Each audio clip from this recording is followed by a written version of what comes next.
Hey guys, it's Amy with Table Flipping Housewife. I'm really happy you joined me today. I'm working on a big piece that could be used for either a dresser or a buffet. So if you'd like to see its transformation, then sit back and enjoy.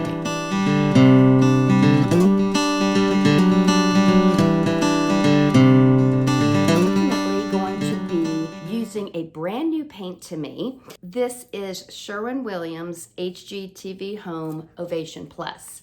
And the color I'm using is their color called Blackened Pine. It's a dark green. So let's get started. Now, as always, I need to give it a thorough cleaning. I'll be vacuuming every surface of it inside and out. I will also be cleaning it with a good degreaser. But before I do that, I need to remove all of the hardware. The handles are really pretty. I imagine I'll be using them again. However, these imitation keyhole pieces are totally unfunctional and they've got to go. I cleaned the piece with warm water and Dawn dish detergent, rinsed it off with clean water, and then dried it, working sections at a time. I'm keeping this piece in the garage as I work on it because it's so heavy.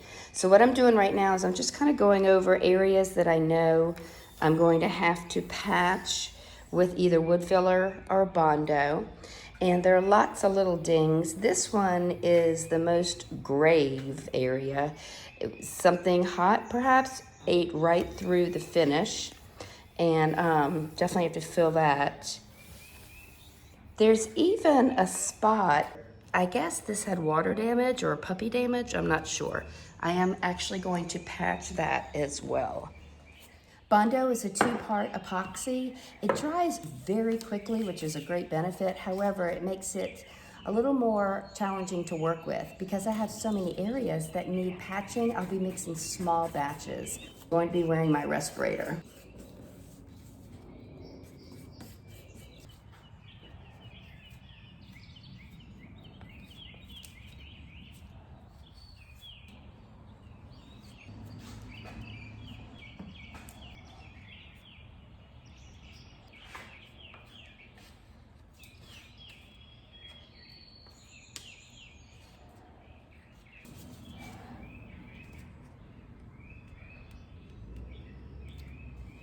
Now these keyhole holes are what concern me. I'm fairly certain there's press board behind there, and you don't want to use any kind of filler that has a lot of moisture in it.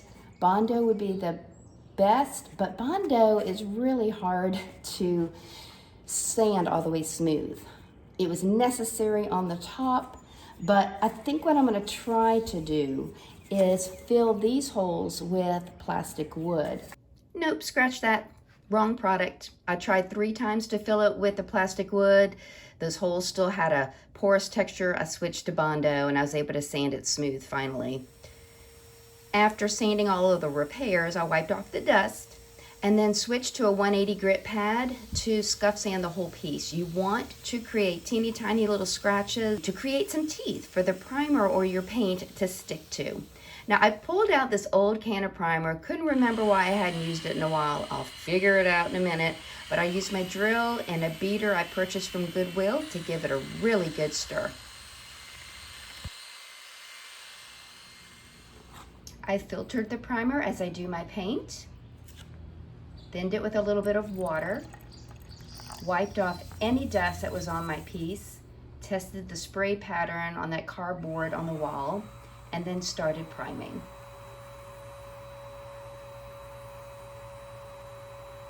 I waited a few hours and then came back later to do a second coat.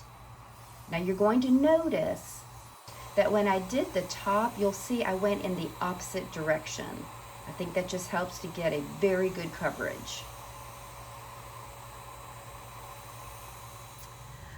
I've been so anxious to get to painting this piece, but I've had to put it on hold. You're gonna hear in a minute. They've been digging up and redoing our roads.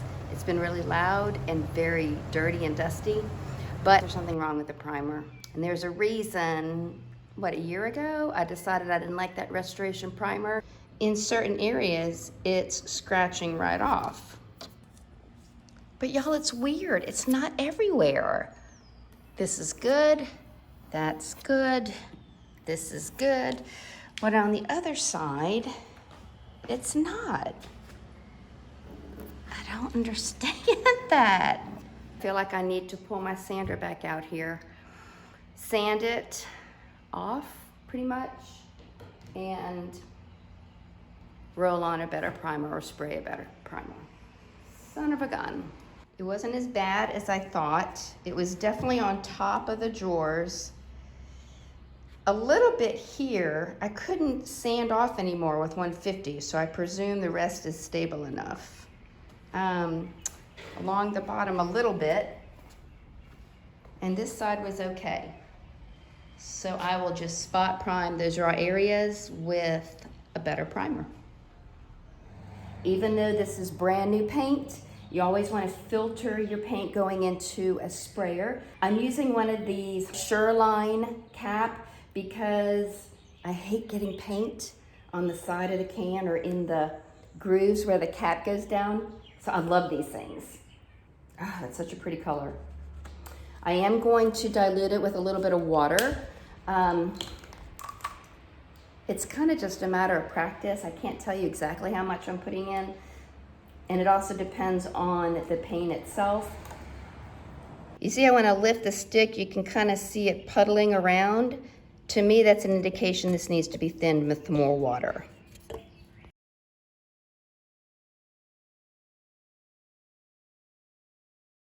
Now when I lift the stick, it just goes smoothly into the paint. You don't see a thickening around the area where it's going back in. I think I'm ready to spray.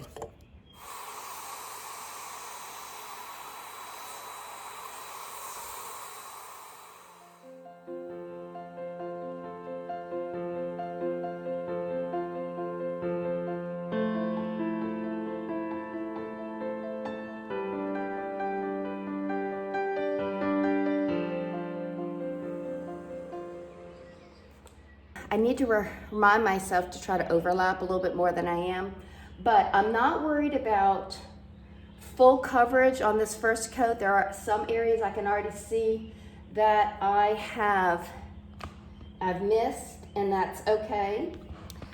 I'll get them on the second pass, but this is going on really nicely. I love the color. I love the color. Another thing to note, when you are spraying, you want to keep your wrist locked. So this part doesn't move at all, it stays still. You go back and forth. You don't want to swing it, so I press, I go across, release. Press, go across, release, all the way down. This is pretty. I'm gonna keep going.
Now, with the exception of stopping to add more paint to the sprayer, I would say that whole thing took me maybe 15, 18 minutes.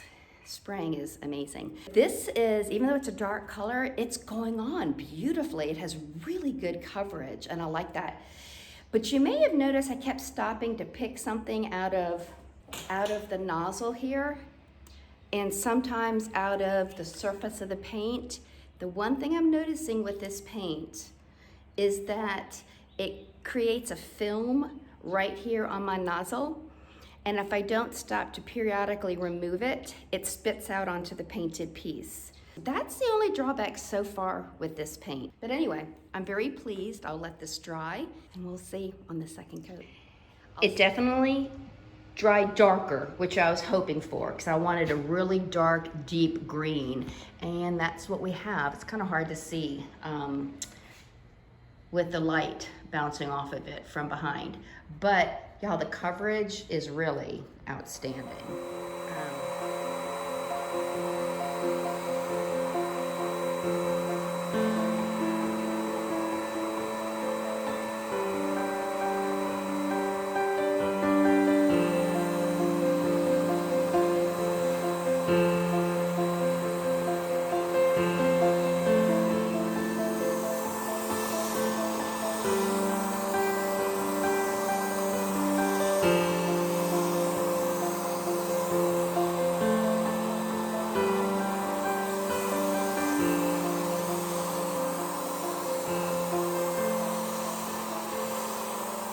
Hey guys, it's time to put on the first of 2 coats of polycrylic. Please excuse my neighbor's dogs. I hope you can't hear them.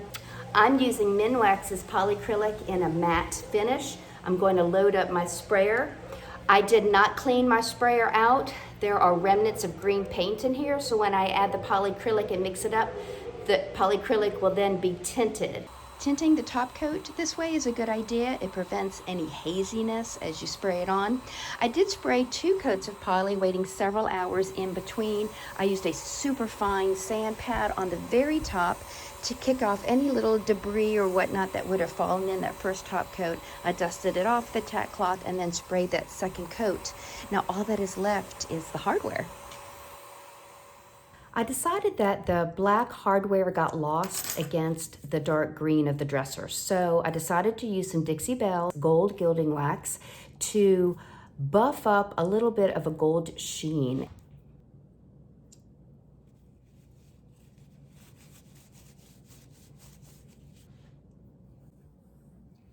I think the hardware turned out really pretty.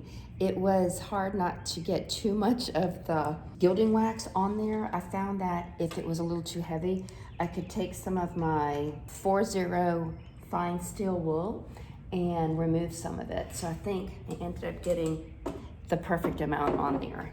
And I'm done. I contemplated lining the drawers and decided against it. It would have required a lot of wallpaper or liner.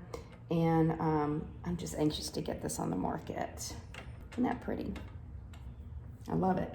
Hey guys, if you enjoyed this, I'd love it if you'd give me a thumbs up and leave me a comment below as to what you think.